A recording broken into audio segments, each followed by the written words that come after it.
Muito bom dia a todo mundo, mais uma vez, vamos nos reunir para ler a palavra de Deus, buscar da presença dele através da palavra. Seja muito bem-vindo, você que está chegando agora, que Deus possa te abençoar, bem-vindo todo mundo, Fabi Freitas, Soane Ferreira, Renato Pena, Victor Raposo, André Leitão, Andréia Marques, Denis Corá, quantas pessoas estão chegando aí, Brenda Souza, glória a Deus, tanta gente aí, Célula Autódromo, isso aí é top, hein? William Gonçalves, Carla Corá, quantas pessoas aí chegando, que Deus possa nos abençoar hoje, possa falar conosco em nome do Senhor Jesus, seja muito bem-vindo aí, você que está nesse propósito de leitura bíblica, já é sexta-feira, a semana, pelo menos para mim, voou demais, mesmo no meio dessa quarentena, uma correria absurda, mas glória a Deus por isso. Deus é fiel, resolvendo muitas coisas por reuniões de aplicativo e assim vai. Então estamos indo, tá tudo na paz, graças a Deus. Me diz da onde você fala, da onde você fala, olha, eu tô viajando, da onde você assiste, que eu quero te dar um oi. Vamos lá, tô vendo Marco Aurélio Melo, Mariane, Dantucci, Melissa Vetorato, viu o Thiago Gonçalves, Madacê Fernandes, muito bem, Jane Santos, Keila Suadical, muito bem, Cassalho Débora, Felipe Pontes de Carapicuíba, Lívia Godoy lá do Egito, muito bem, Lívia, Felipe Carvalho da Célula de Samambaia, a Jane da Sede, RK na área, Santo André, Diadema, tem muitos que eu não consigo ver, então seja bem, a Mari já causando aí, Jane, meu amor, mãe do Mateu, é isso aí, glória a Deus, Jane, a mãe do ano, isso mesmo, Raíssa Varela, William já falei, que bênção, viu? Vamos, Nego Vieira chegou aí, Naldo Bernardo, vamos nessa, vamos orar para que o Espírito Santo venha nos visitar, nos presidir, colocar suas mãos sobre as nossas vidas, vamos lá? Pai, em nome de Jesus, eu peço que o teu Espírito Santo venha sobre nós, que a tua glória se derrame sobre nossas vidas, Pai. Nós precisamos da tua direção, do teu cuidado, do teu comando. Vem agora, Senhor, e nos preside aqui, nos visita na tua palavra, e a luz da tua palavra nos direciona, Senhor. Abre o nosso entendimento para escutarmos a tua voz, em o nome do Senhor Jesus Cristo, em nome de Jesus. Amém, amém, vamos nessa, hein? 33º dia de 100, 33 de 100, vamos nessa? Vamos mergulhar naquilo que a Bíblia tem pra gente. Nós terminamos a leitura ontem num capítulo forte de 2 Crônicas 26, que mostra Uzias tendo a lepra na sua testa. Uzias, um rei que começou nos caminhos do Senhor, mas se engrandeceu, e ao se engrandecer ficou meio que se achando lá e quis entrar sozinho no templo para oferecer holocaustos, sendo que essa era uma função do sacerdote. Ele achou que ele estava acima do bem e do mal, foi fazer isso, a lepra lhe saiu na testa. A gente lembra que a gente terminou falando disso ontem. Nossa leitura de hoje começa no capítulo 27, então, de 2 Crônicas, onde a gente vê o filho de Uzias começando a reinar, Jotão. É um capítulo pequeno que mostra só como foi o seu reinado, não há muito o que dizer, mas o importante é ver que ele fez o que era reto perante o Senhor, versículo 2, segundo tudo que Uzias fez, porém não entrou no templo, ou seja, ele não deu essa vacilada como Uzias deu. Ele edificou cidades na região de Judá, guerreou contra o rei dos Amonitas, ele foi se tornando poderoso e dirigiu seus caminhos segundo a vontade de Deus, versículo 6.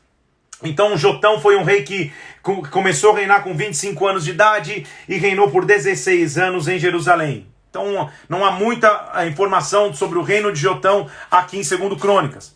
Só que ele foi um rei que seguiu os caminhos do seu pai, mas não entrou no templo, ou seja, não vacilou, reconstruiu cidades, se tornou poderoso, foi segundo tudo a vontade de Deus dirigido. Aí ele morre e quem começa a reinar é o rei Acás. Infelizmente a gente vai ver que parecia não perdurar muito as gerações de reis que faziam o que era reto perante os olhos do Senhor. Era meio que um sim, um não, um sim, um não, um sim, um não. Acaba o reinado de Jotão, começa a reinar Acás e de imediato a Bíblia já diz no versículo 1 do capítulo 28 Tinha Acás 20 anos, reinou 16 anos em Jerusalém, e não fez o que era reto perante o Senhor, como Davi seu pai. Pelo contrário, versículo 2, andou nos caminhos dos reis de Israel, fez imagens fundidas de Balaim, queimou incenso no vale, queimou seus próprios filhos. Olha o nível de podridão, de loucura. Sacrificou e queimou incenso nos altos. Então o Senhor os entregou, versículo 5, na mão dos sírios, que os derrotaram e os levaram em cativeiro grande multidão de presos. Então já começa a ver a nação de Judá começando a sofrer. Não é o cativeiro de Judá, mas a gente já viu os sírios levando alguns escravos, ou seja, eles estão começando a perder. Eles estão começando a sentir a mão e o peso da mão de Deus. A gente começa a ver no versículo 8 que os filhos de Israel também, ou seja, Israel guerreou com Judá e os filhos de Israel levaram presos de Judá seu povo irmão, 200.000 mulheres, filhos, filhas, saquearam um grande despojo e trouxeram para Samaria. Então eles foram levados cativos por parte dos sírios, foram levados escravos também pelos próprios israelitas, pela nação de Israel. Então a gente começa a ver a mão de Deus pesando mais forte sobre Judá, porque o povo começa mais uma vez a se afastar. Agora, como Deus cuida do seu povo, como Deus cuida da aliança que ele tem, o povo de Israel lembra que pega e leva alguns cativos, chega no meio do caminho, meio que se arrepende, fala, pô, não vamos mexer com isso que vai ser ruim pra gente. Um profeta chamado Oded, versículo 9, diz para eles assim, ei, o Senhor Deus dos vossos pais está se irando contra Judá, ele os entregou nas vossas mãos, mas, versículo 10, cuidem em sujeitar os filhos de Judá e Jerusalém, eles vão ser escravos e escravas. Agora, versículo 11, atendei-me fazer voltar os presos que trouxesse cativo dos seus irmãos, porque o brasume da ira do Senhor está sobre vós. Então o profeta chega para a nação de Israel e fala assim, olha, devolve esses cativeiros, esses escravos que vocês pegaram de Judá, senão vai dar ruim para vocês. Até que, inclusive, os anciãos, os cabeças de Israel, versículo 13, eles falam assim, ei, não farei entrar esses cativos aqui. Vocês estão tentando acrescentar os nossos pecados, a nossa culpa diante do Senhor, ou seja, pecado por pecado já basta os nossos, não vamos entrar nessa treta. Então eles devolvem, olha só o versículo 14, os homens armados deixam os presos e o despojo diante de toda a congregação, e foram devolver, inclusive dando comida, dando alimentação, tipo, volta para o lugar de vocês, nós não queremos essa confusão. Então a gente vê, mesmo com o povo distante de Deus, Deus cuidando de Judá.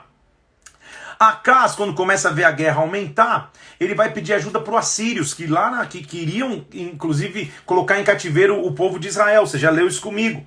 Agora, naquele tempo, o rei de Israel, versículo 16 do capítulo 28, o rei Acás foi pedir aos reis da Síria que o ajudassem. O rei Acás é o rei de Judá. Pois vieram de novo, os edomitas derrotaram Judá, levaram presos em cativeiro. Então você começa a ver que o cativeiro começa a se tornar presente, porque os reis começam a se afastar de Deus, agora o cativeiro começa a ser presente. Uma hora é os sírios que levam cativo um pouco, outra hora é o próprio Israel, agora é os edomitas que estão levando. Então ele pede ajuda para o rei da Assíria. Versículo 19, o Senhor humilhou Judá por causa de Acás, rei de Israel, porque porque este permitira que Judá caísse em dissolução, e de todo se entregou à transgressão contra o Senhor. Então a gente começa a ver a mão de Deus já sendo mais pesada sobre esse rei, sobre Judá, porque eles precisam voltar à presença de Deus. Versículo 22 vai começar a mostrar a idolatria desse rei Acás.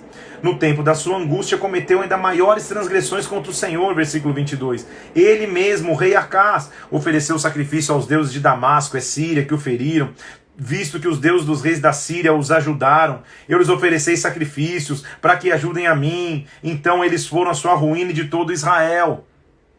Então esse Acás começa a fazer abominações gigantescas até que ele morre.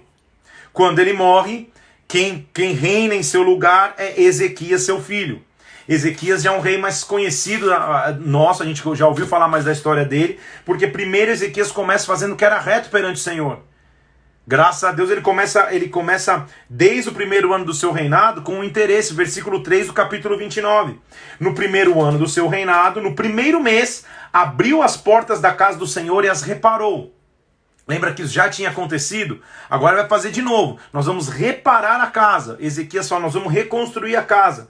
Ele disse, versículo 5, ouvi-me, levitas, santificai-vos. Primeiro se prepara como levita, a gente já falou disso. Se prepara como levita e santifica a casa do Senhor.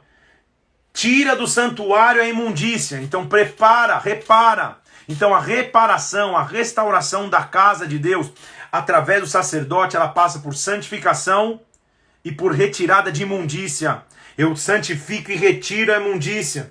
Os nossos pais prevaricaram, versículo 6, fizeram que era mal, desviaram o tabernáculo, fecharam as portas do pórtico, ou seja, ninguém mais tem acesso ao templo, ninguém tem mais acesso ao culto. Então, versículo 10, agora eu estou resolvido a fazer aliança com o Senhor, Deus de Israel, para que desvie de nós a ira. Então Ezequias se levanta como um despertador, um cara que vai despertar a nação para dizer, vamos gente, vamos reparar o templo, vamos abrir o pórtico, eu estou determinado a restaurar o culto, para que a aliança seja renovada e a ira do Senhor se desvie de nós. Então sempre que tem restauração, sempre que tem templo envolvido, a gente está falando dos sacerdotes. Naturalmente o que ele faz? Ele levanta levitas. Versículo 12, então se levantaram os levitas Maate, filho de Amissai, Joel, filho dos coatitas, etc. Ele fala quem são. E aí versículo 15 ele diz assim, reuniram seus irmãos, santificaram-se e vieram segundo a ordem do rei pelas palavras do Senhor para purificarem a casa do Senhor. Limpeza. Os sacerdotes entraram na casa do Senhor, versículo 16, para purificar. Tiraram para fora, ao pátio da casa do Senhor, toda a imundícia que acharam no templo. Os levitas tomaram para levarem para fora. Tinha tanta imundícia que olha que a Bíblia diz no versículo 17. Começaram a santificar no primeiro dia do mês e ao 8º dia do mês. Ou seja, em 8 dias, santificaram a casa do Senhor. Então eles ficaram 8 dias de faxinão geral. Tudo que é impureza, tudo que é imundícia, tudo que é Deus estranho. Eles fizeram uma limpa no templo. Eles pararam como sacerdotes para analisar. Você sabe que isso é importante a gente fazer nas nossas vidas? Sabe quando você está com o teu celular, ou o teu iPad, ou o teu computador, cheio de coisa salva que não deveria estar mais, você para tudo e faz uma limpa? Como cristãos, a gente tem que saber isso. Deus sonda-me, Pai, vê se há algum caminho mal, para e faz uma limpa, para e reanalisa. Chama o sacerdote, só que você é rei sacerdote hoje. Então, para você mesmo e analisa a tua vida. Para um pouco, usa esse período inclusive que a gente está mais parado um pouquinho, né? Por causa de quarentena, parado entre aspas, porque a gente trabalha muito remotamente, às vezes você está até tendo que trabalhar saindo também, porque a tua função é essencial, ou o teu estágio já voltou, mas o fato é que nós estamos tendo tempo da parte de Deus para analisar. Então é tempo de limpeza, de falar, Senhor, limpa, tira tudo em mim, desde dos meus comportamentos, aquilo que eu faço, deixo de fazer. Senhor, me analisa de novo, foi o que Ezequias fez. Ele parou todo mundo e falou assim, cara, nem que a gente fique 7 dias, 8 dias, nós vamos limpar o templo, nós vamos parar para limpar o templo. Então, versículo 18, foram ter com Ezequias e disseram, já purificamos toda a casa do Senhor, o altar do holocausto, a mesa da preposição, os objetos do rei aqui, que o Acás tinha jogado fora, nós já preparamos e santificamos, e agora eles estão diante do altar do Senhor. O templo estava preparado para ser reconsagrado. A comunhão estava pronta para ser restabelecida. Então Ezequias restabelece o culto a Deus. A partir do versículo 20, o rei Ezequias se levantou de madrugada, reuniu os príncipes e subiu à casa do Senhor. Trouxe um monte de sacrifício, novilho, carneiro, trouxe de tudo. E o interessante é que ele fazia com sacrifício, vou ler só um para você ver aqui, ó. Versículo 22, mortos os novilhos, os sacerdotes tomavam o sangue e derramavam sobre o altar. Tudo o que eles faziam tinha o sacrifício e o derramamento de sangue no altar. A gente vai lendo tudo isso. Reestabeleceu a música, versículo 25. Estabeleceu os levitas na casa do Senhor com símbolos, alaúdes, harpas, segundo Davi tinha mandado. Tudo que Davi tinha feito, eles começaram a restabelecer. Pense que momento importante para Israel, eles estão reconstruindo o templo, limpando e trazendo adoração, limpando e trazendo sacrifício. Mas porém, vamos entender a ordem então, lógica das coisas? Primeiro, santificação. A santificação me leva à limpeza, eu limpo o que está imundo.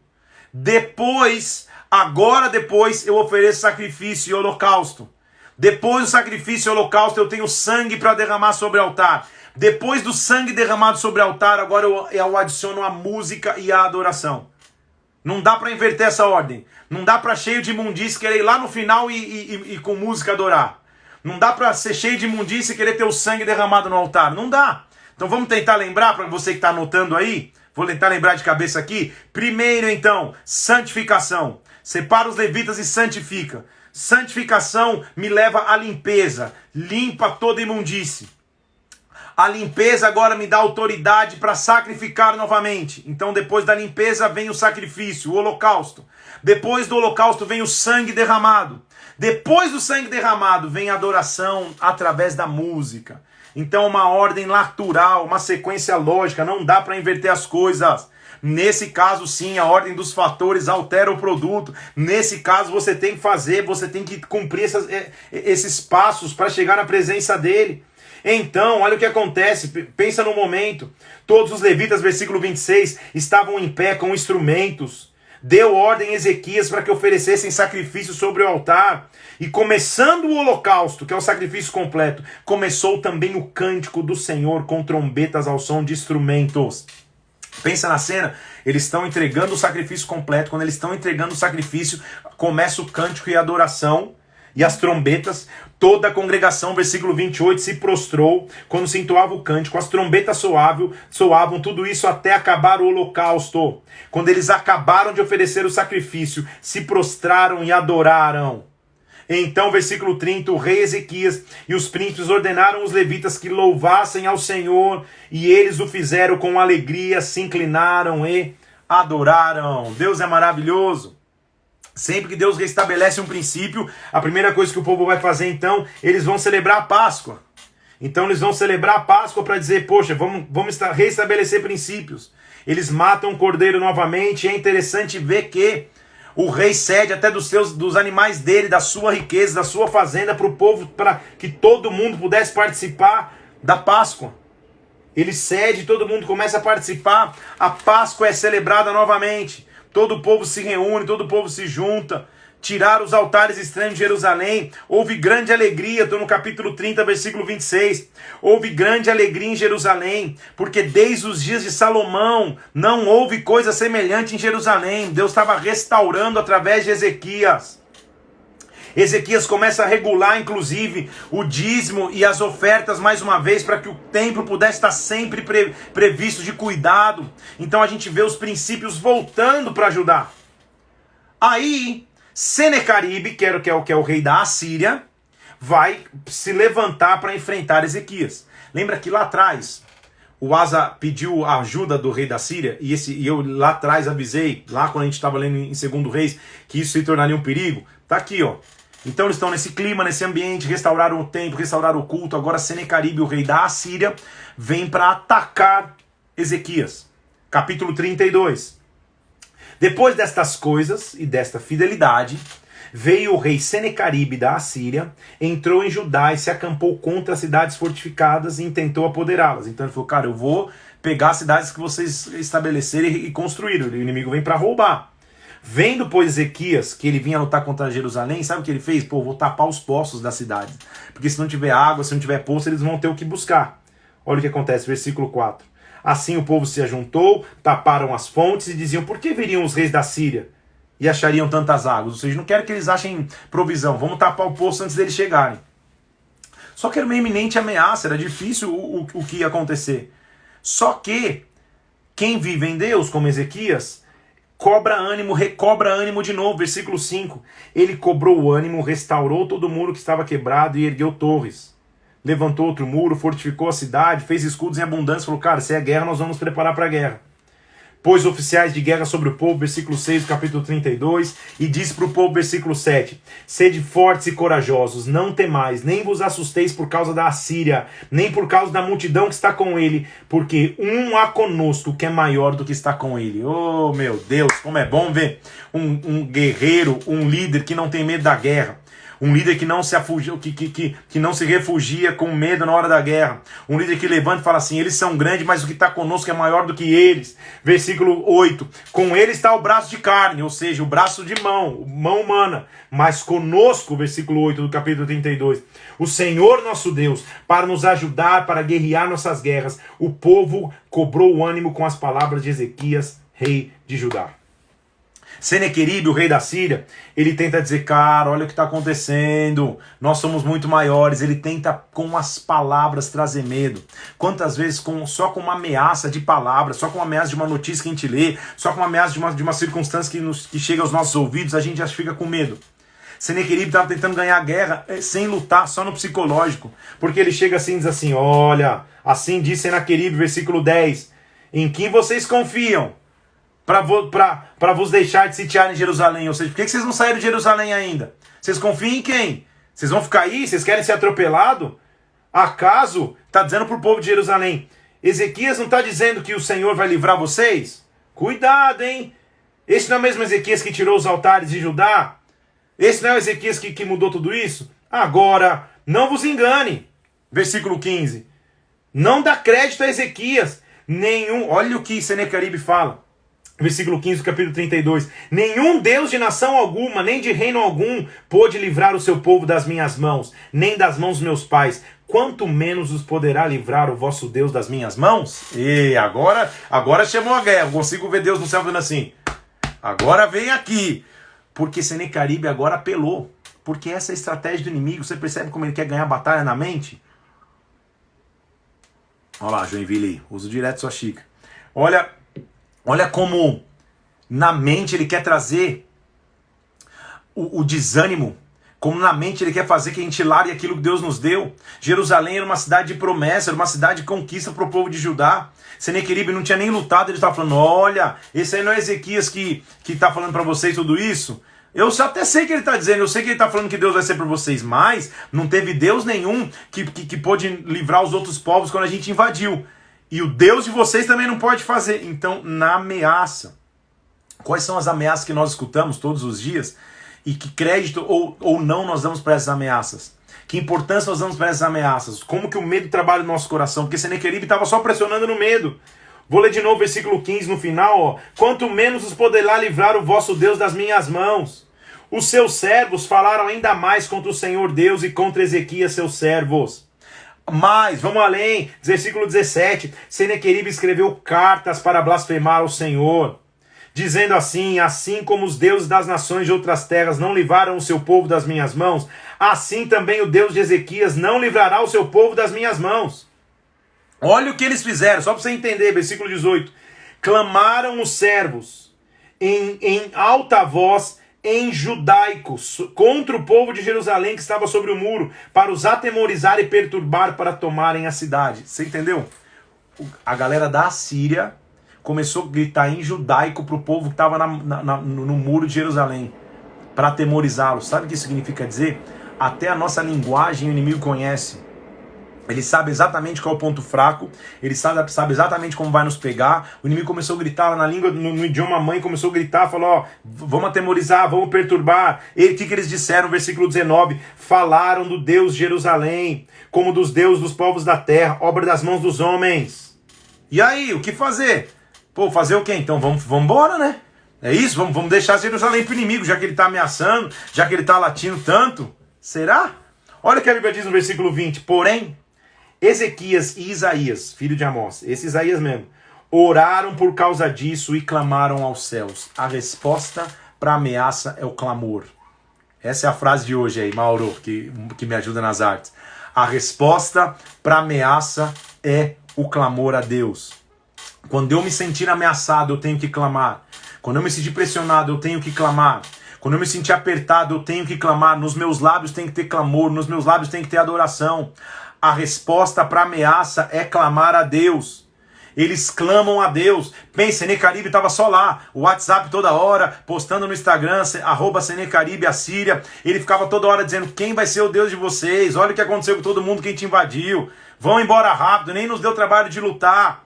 Ezequias poderia ter medo, Isaías poderia ter medo, mas eles clamam a Deus. E quando eles clamam a Deus, a Bíblia diz no versículo 21, então o Senhor enviou um anjo que destruiu todos os homens valentes, os chefes, os príncipes do arraial do rei da Síria. Ele, com o rosto coberto de vergonha, voltou para sua terra. Ê, Senequeribe, você não estava se achando, cara? Você não estava falando que Deus, que não podia, ele ficou tão envergonhado que ele cobriu o rosto e saiu correndo. Quando Deus mandou um anjo Deixa eu falar mais uma vez. Bastou um anjo para que toda ameaça de Senequeribe e da Síria caísse por terra.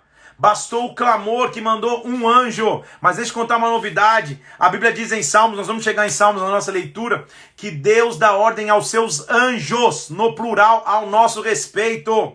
Então tem guerras que a gente passa que é só clamar e os anjos, no plural, vêm. Então Deus mandou um anjo veio e já fez esse estrago. O rei escondeu o rosto e saiu correndo. Assim, versículo 22, o Senhor livrou a Ezequias, os moradores de Jerusalém, das mãos de Senequeribe, rei da Síria, e da mão de todos os inimigos, e lhes deu paz por todos os lados. Eles não, mais uma vez, eles não colocaram mão na espada. Eles não colocaram mão em guerra. Eles só clamaram a Deus e no clamor Deus respondeu espiritualmente. Há guerras que você fisicamente tem que lutar, mas há guerras que você tem que simplesmente clamar. Quando a ameaça bate na tua porta, a resposta para a ameaça é o clamor a Deus. Quando você se sentir apertado, quando você se sentir pressionado, clame ao Senhor. Ezequias é o famoso rei que nós já lemos esse trecho lá na Bíblia, a partir do versículo 24, ele adoece de uma doença mortal. A gente leu a história dele em 2 Reis capítulo 20, depois você lê lá, se eu não me engano é 20. Naqueles dias adoeceu Ezequias mortalmente, orou ao Senhor, e o Senhor lhe deu um sinal. Então ele só resume isso, mas lá no capítulo 20, 2 Reis, está mostrando toda a história. Está falando que o profeta veio dizer que ele ia morrer, ele falou, pô, preciso de mais tempo, Deus acrescentou 15 anos à vida dele. Você lembra dessa história? A gente já leu. Porém, versículo 25, ele vai resumir, Ezequias não correspondeu aos benefícios que lhe foram feitos, seu coração se exaltou. Por que se exaltou? Lembra que vem uma comitiva da Babilônia e para o visitar, e aparentemente a Babilônia era um povo inofensivo, que não tinha problema nenhum, e ele mostra todas as riquezas, não houve nada que ele não tivesse mostrado. Lembra disso? O autor de 2 Crônicas vai lembrar aqui, versículo 31, contudo, 31 do capítulo 32, contudo, quando os embaixadores dos príncipes da Babilônia foram enviados para se informarem do que acontecia naquela terra, Deus o desamparou para prová-lo e fê-los conhecer o que estava no coração. Então você vai lembrar disso, ele abriu e mostrou os tesouros, e isso foi a raiz que começou a fazer a Babilônia vir atrás do povo de Deus, do povo de Judá. Morre Ezequias, e quando ele morre assume Manassés.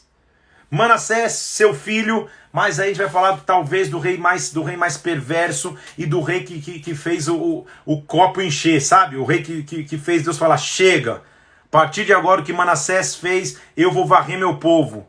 Meu povo vai sair como uma comida que sai do prato, a gente já leu isso. Porque Manassés, versículo 2 do capítulo 33, fez o que era mal perante o Senhor, abominações dos gentios que o Senhor tinha expulsado. Versículo 3, levantou altares de Balaíns, poste ídolos, se prostrou diante do exército dos céus, edificou altares na casa do Senhor, edificou altares do exército dos céus, queimou seus filhos como oferta, versículo 6, pelo amor de Jesus Cristo, adivinhava nas nuvens, era agoureiro, praticava feitiçaria, versículo 6, tratava com necromantes e feiticeiros, prosseguiu em fazer o que era mal, colocou uma imagem de escultura de ídolo, versículo 7, dentro da casa de Deus. Versículo 9 do capítulo 33, Manassés fez errar a Judá e os moradores de Jerusalém, de maneira que fizeram pior do que as nações que o Senhor tinha destruído diante dos filhos do rei. Então isso foi tão perverso que o povo foi pior do que as nações foram destruídas ao redor. Aí Manassés vai para o cativeiro. Ele vai ser invadido e ele vai para um cativeiro. Vamos ler isso aqui, ó. Falou o Senhor a Manassés, mas eles não deram ouvidos, versículo 10.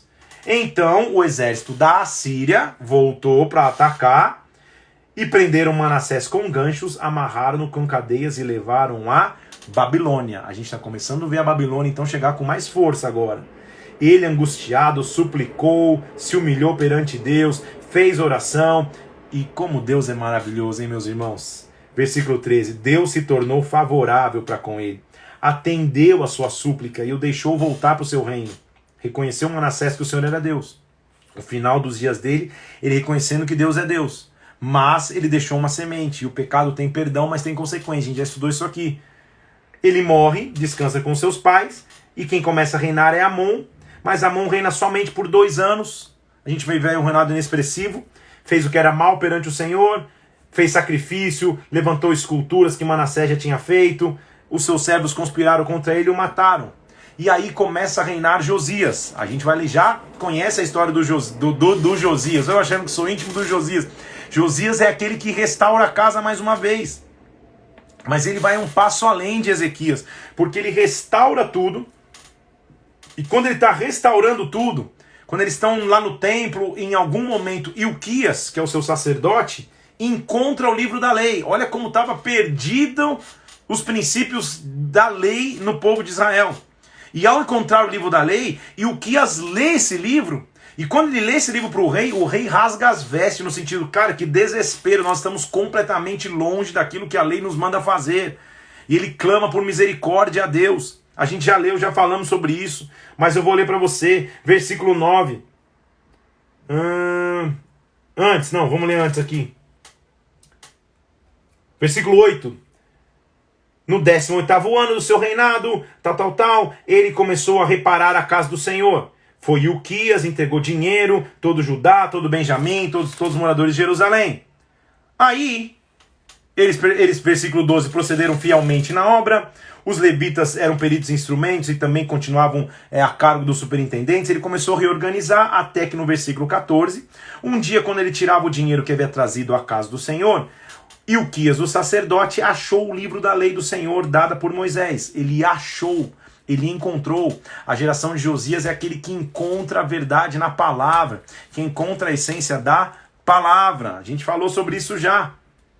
Quando ele lê para o rei, olha lá o versículo 19. Quando o rei ouviu essas palavras da lei, rasgou as vestes. Ele rasga as vestes e fala, cara, como a gente está distante. Ele manda consultar uma profetisa, inclusive, uma tal de Hulda, que aparece aqui na história.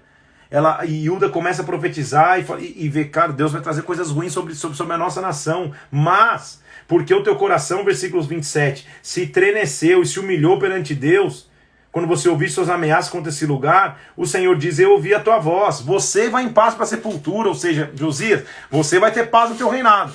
O futuro de Judá eu já não posso garantir, que a gente sabe que vai ter o cativeiro, mas você, como um rei que clamou, você salvou tua geração. É mais ou menos isso que Josias fez. Então Josias renova sua aliança com Deus. Versículo 29. Josias, debaixo da ordem do rei, todos os anciãos de Judá e Jerusalém se ajuntaram. O rei subiu à casa do Senhor, versículo 30 do capítulo 34, com todos os moradores de Jerusalém, sacerdotes, levitas, todo o povo, do menor até o maior. Esse versículo é lindo. E ele leu diante dele todas as palavras do livro da aliança que foram encontradas. É mais como que eu dissesse, cara, vamos voltar para a essência, vamos ver o quão distante a gente está, vamos ver o quão distante a gente precisa estar, vamos entender que esse é o nosso manual, esse é o nosso objetivo. Então até hoje nós temos que ser assim, essa tem que ser nossa essência, gente. Não adianta você falar, poxa, estou sendo oprimido, estou triste, estou para baixo, estou em dúvida sobre a minha vida, estou em dúvida sobre meu futuro, estou em dúvida sobre o meu chamado. E a pergunta principal é, quando você se alimenta da Bíblia? Sabe o que é, pastor, não estou tendo tanto tempo. Então é óbvio que você vai estar assim. Porque se mesmo lendo a Bíblia, muitas vezes sentimentos assim vêm, não é que eles vão deixar de vir, eles virão. Mas agora você vai estar armado, municiado de artifícios para responder momentos como esse. Então não há demérito em passar por tristezas, por depressões, por pânicos, por dúvidas. A questão é o que você faz quando isso acontece. Quando isso acontece, você tem que ter um recurso, você tem que ter um banco de dados ali, onde você fale dos conceitos da Bíblia, não dos conceitos que você leu no livro de autoajuda, que você leu na revista semanal, no site, não sei o que, no Face. Nada errado em você, caiu um negócio aqui, nada errado em você ler livros, em buscar instrução, mas o livro dos livros, esse aqui você tem que ter intimidade, esse aqui você tem que saber buscar. Tudo bem? Então, eu me lembro uma vez, contar uma piadinha aqui, fui pregar numa cidade, e a mãe de um pastor, a gente estava na mesa e ela falou, pastor,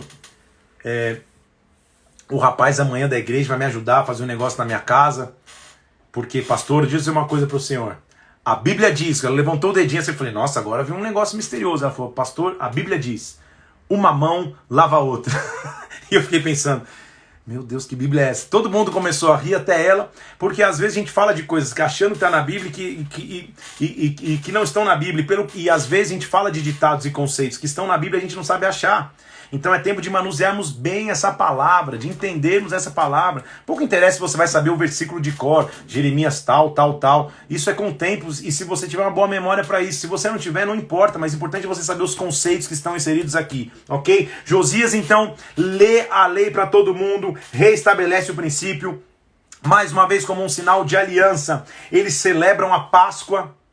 A Páscoa é celebrada mais uma vez, eles assam o cordeiro, os cantores no versículo 15 do capítulo 35 estavam nos seus lugares, ele restabelece a adoração, restabelece a Páscoa. Então ele morre, depois que ele morre, todo Israel lamenta, versículo 25, Jeremias compôs lamentações sobre Josias, todos os cantores e cantoras nas suas lamentações se referem a Josias até o dia de hoje. Olha o legado que esse cara deixou, porque deram por prática em Israel. Então isso ficou escrito no livro de Lamentações. Ele mostra a importância que Josias teve. Depois o povo tomou Joacás, filho de Josias, ele virou rei, mas reinou apenas 3 meses em Jerusalém. Porque o rei do Egito o depôs e colocou Eliaquim, que mudou o nome e colocou Jeoaquim. Jeoaquim então faz o que era mal perante o Senhor. E quando ele faz o que era mal perante o Senhor, sobe contra ele Nabucodonosor, rei da Babilônia, o amarra e o leva para a Babilônia. Pega utensílios da casa e leva embora para a Babilônia. Mais uma vez a gente está vendo a Babilônia vindo atacar. A Babilônia vindo começar o cativeiro. Não é o cativeiro por completo ainda. Jeoaquim morre e quem começa a reinar é Joaquim. Só para facilitar os nomes, a gente já leu tudo isso aqui. Joaquim faz o que era mal perante o Senhor e mais uma vez a Babilônia vem e começa a levar coisas embora da casa do Senhor. Joaquim morre e quem assume o reinado é Zedequias. Zedequias reina 11 anos e também faz o que era mal perante o Senhor. Então a gente está vendo Jeoaquim, depois de Josias. Jeoaquim, Joaquim e Zedequias, todos fazendo o que era mal perante o Senhor. A nação começa a degringolar. Rebelou-se também contra o rei Nabucodonosor, que tinha juramento. Então o Senhor Deus mandava alertas e eles zombavam, não queriam ouvir. Versículo 15 e 16, só para você ler. O Senhor Deus dos seus pais começou a falar por intermédio dos seus mensageiros. Mas, versículo 16, eles zombavam dos mensageiros, desprezavam as palavras de Deus, mofavam dos seus profetas. E aí subiu a ira do Senhor contra o seu povo e não houve mais remédio. Tipo, acabou a janela de misericórdia. Glória a Deus, que antes do cativeiro houve um homem como Josias que restabeleceu a lei, que restabeleceu os princípios. Porque agora vai começar o cativeiro de Judá. Chegou um tempo no reinado de Zedequias, então Deus falou, chega, acabou, não há mais remédio. Então, versículo 17 do capítulo 36. Então o Senhor fez subir contra ele o rei dos caldeus, o rei da Babilônia. Matou os seus jovens à espada, já acabou com a próxima geração. Não teve piedade dos jovens, das donzelas, dos velhos, dos avançados em idade, tudo deu nas suas mãos. Pegou dos utensílios da casa de Deus, grandes e pequenos, tesouros da casa de Deus, e tudo levou para a Babilônia. Versículo 19, queimaram a casa de Deus. Para pensar nisso, dá até um frio na espinha. O templo que Salomão ficou 7 anos para construir, que Ezequias restaurou, que Josias reparou, eles queimaram, os babilônios queimaram e derrubaram os muros de Jerusalém. Todos os palácios queimaram, destruíram os objetos preciosos. Quem escapou da espada foi levado para a Babilônia. Lá se tornaram escravos até o tempo do rei da Pérsia. Então a gente vai começar a ver o povo indo para o cativeiro. E aí que eu quero te fazer entender. A gente vai entrar agora no próximo livro, e como a gente está avançando na Bíblia, e você pode, como eu já te disse, nem sempre a leitura é cronológica. O que aconteceu no cativeiro agora? Cena do próximo capítulo. Não.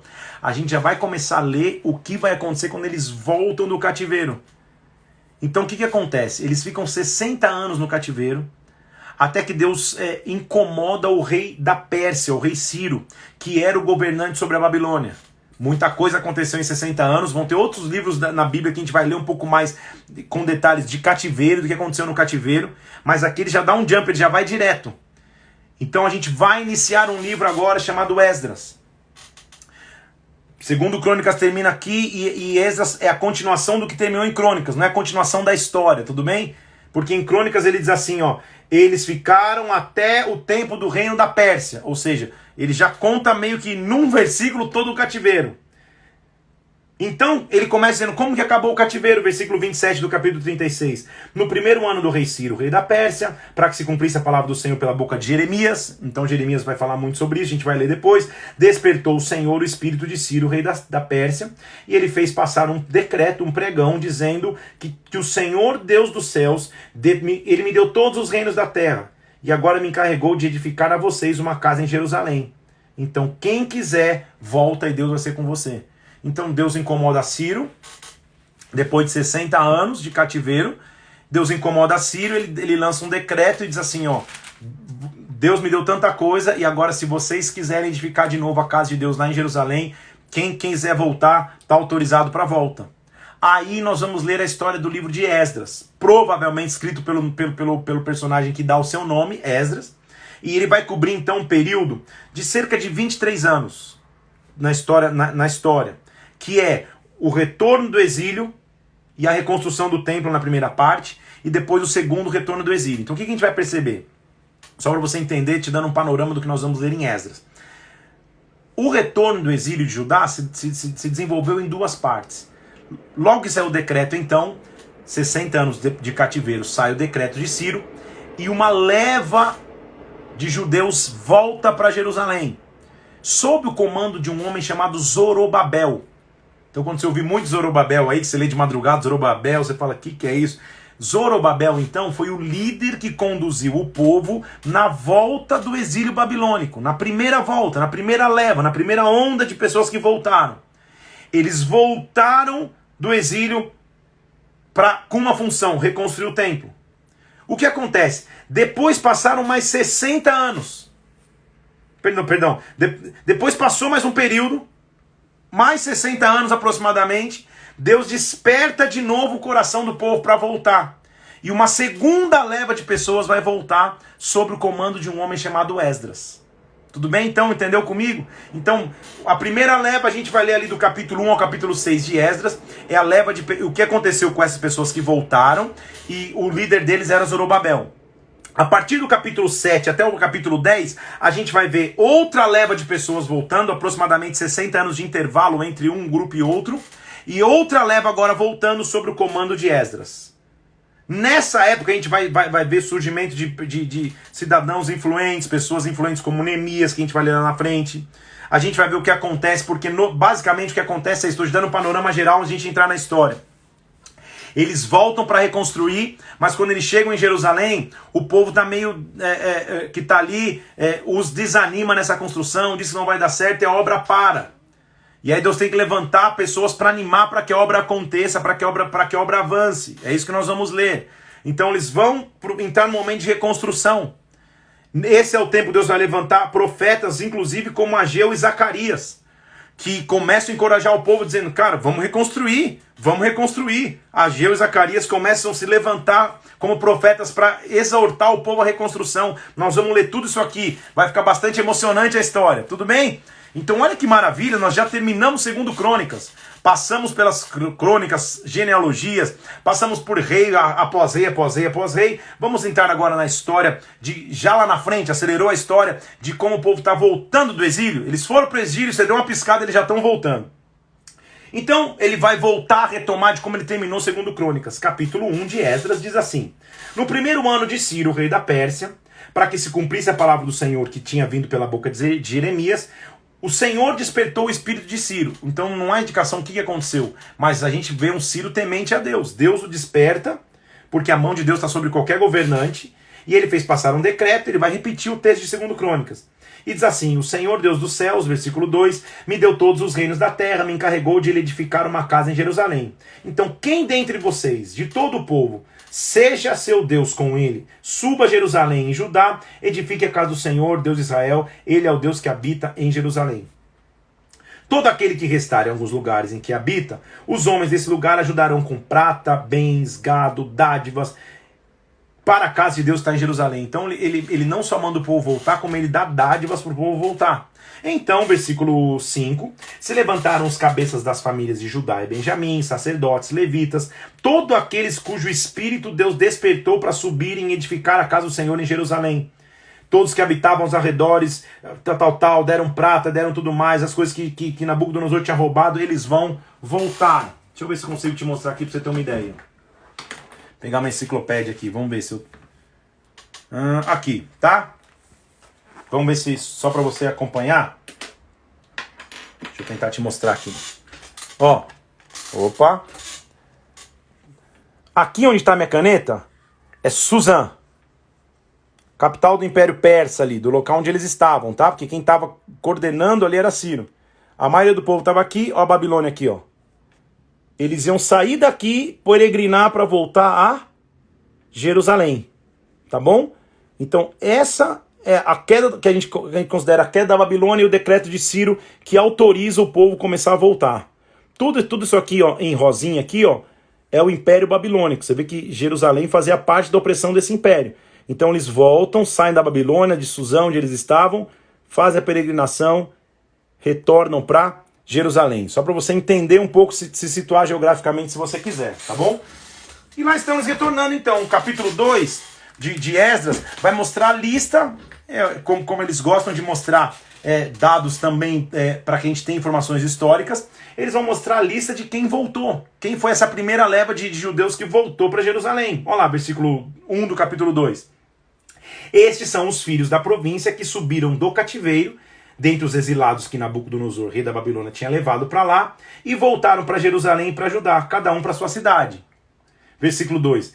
Os que vieram com Zorobabel. Lembra que eu falei que ele é o líder deles? Jesua, Neemias, olha aí o que eu falei para você. Seraías, Relaías, Mordecai, Bilsã, papapá. Eis o número dos homens do povo de Israel. Aí ele vai falar por vários versículos todos os filhos, de que família e quantos de cada família voltavam. Ele vai passar quase o capítulo inteiro, vai mostrar que até levita voltou, cantor voltou no capítulo 41, todos que foram voltando. Até para você não ficar com calculadora fazendo conta, versículo 64, do capítulo 2, toda essa congregação junta foi de 42.360 pessoas. Fora os servos, que foram de 7.337, tinham 200 cantores e cantoras, para dar um panorama total de pessoas que voltaram do cativeiro. Quando eles voltam do cativeiro, então, versículo 68, alguns dos cabeças da família, vindo à casa do Senhor que está em Jerusalém, deram ofertas voluntárias para a casa de Deus para restaurarem-a no seu lugar. Como esse povo é maravilhoso no sentido de voluntariedade. Eles estão voltando do cativeiro, ninguém volta do cativeiro com tanta provisão, eles ganharam um pouco de provisão para voltar, mas não tiveram para si mesmos, eles começam a doar de novo. Segundo os seus recursos, deram para o tesouro da obra ouro, e assim vai, os sacerdotes também, cantores e porteiros, estava todo mundo começando a restabelecer. Então, capítulo 3, deixa eu só ver aqui, nós vamos terminar no 4 hoje, se eu não me engano, porque eu vou me empolgando. Capítulo 3, levantou-se Jesua, filho de Josadaque, levantou-se Zorobabel, e edificaram o altar do Deus de Israel, para sobre ele oferecerem holocaustos. Versículo 3, firmaram um altar sobre as suas bases, e ainda que estavam sob o terror dos povos e de outras terras, ofereceram sobre ele holocaustos ao Senhor. Celebraram a festa dos tabernáculos. Você imagina a festa deles voltando do cativeiro?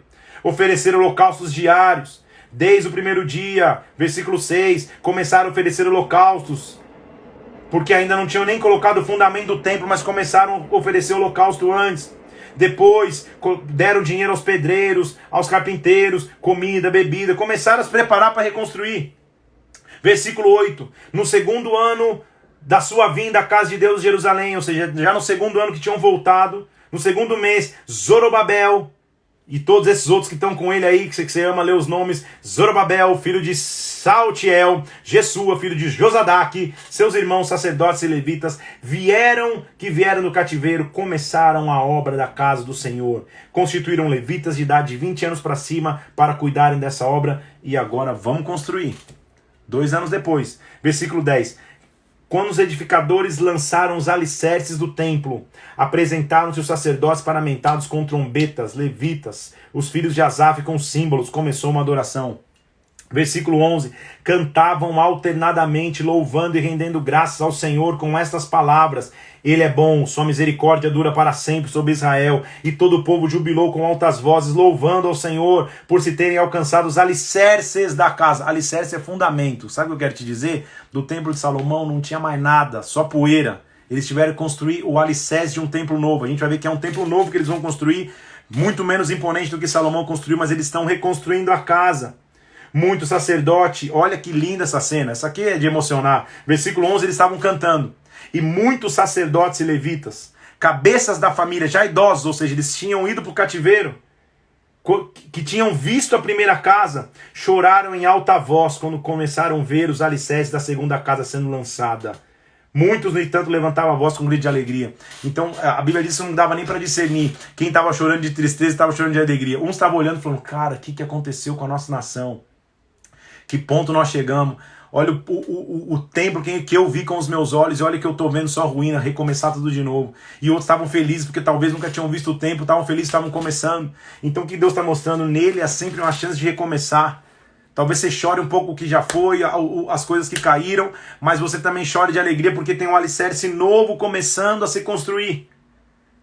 Então eles começam a construir de maneira, versículo 3, só para você entender o que eu estou dizendo, não estou inventando, de maneira que não, versículo 13 do capítulo 3, de maneira que não se podia discernir as vozes de alegria e as vozes de choro, porque o povo jubilava com grandes gritos e as vozes se ouviam de muito longe. Então era uma festa, ao mesmo tempo que gente chorando, que estava triste, que lembrando que era, estava gente feliz, a reconstrução estava começando a acontecer. Porém, nós vamos terminar nossa leitura hoje aqui. Os inimigos fazem parar a construção do templo. Com ameaça? Não, com influência. Influenciando na mente.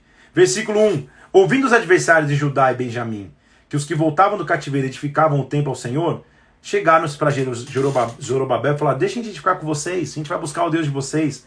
Zorobabel falou, vocês não têm nada com isso. Versículo 3. Essa edificação é nossa. Tipo, não vem vocês quererem ditar como o templo vai ser reconstruído.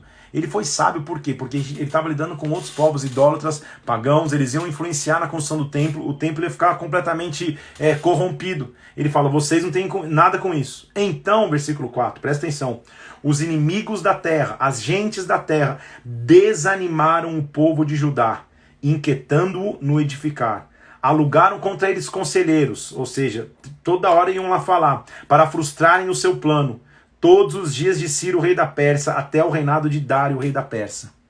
Então, entre Ciro e Dário tiveram alguns reis, e olha o que a Bíblia está dizendo, que sempre que a obra vai avançar, sempre que eu vou recomeçar, sempre que eu vou reconstruir, eu vou encontrar vozes de desânimo ao meu redor, eu vou encontrar vozes de pessoas dizendo, não vai dar certo, não façam isso, pá.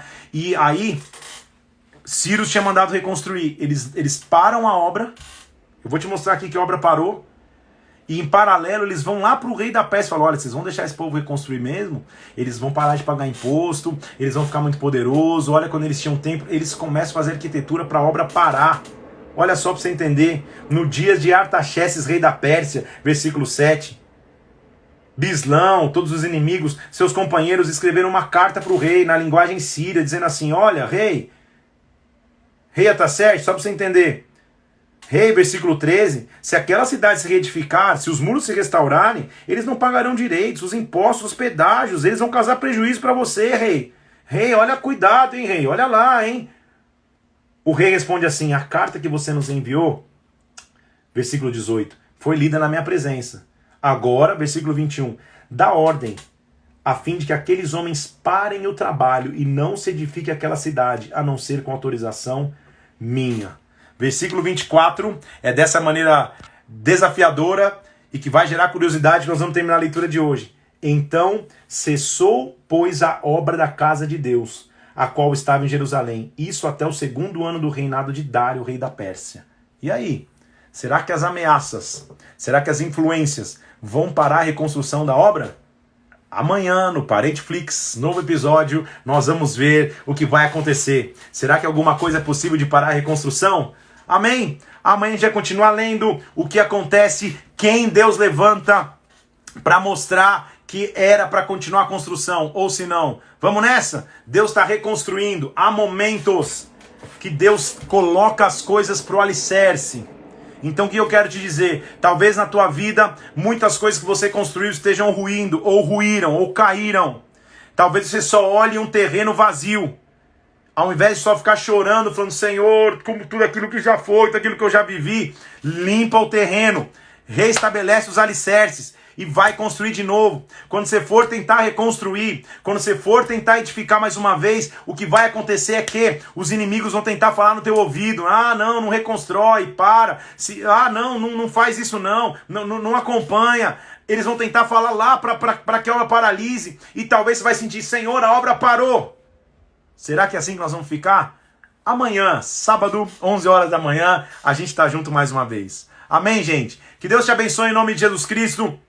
Que o Espírito Santo venha sobre você. Quero te fazer um convite muito especial. Hoje, 3 horas da tarde, no Bola de Neve BSB, no Instagram Bola de Neve Brasília, nós vamos ter uma live dos teens.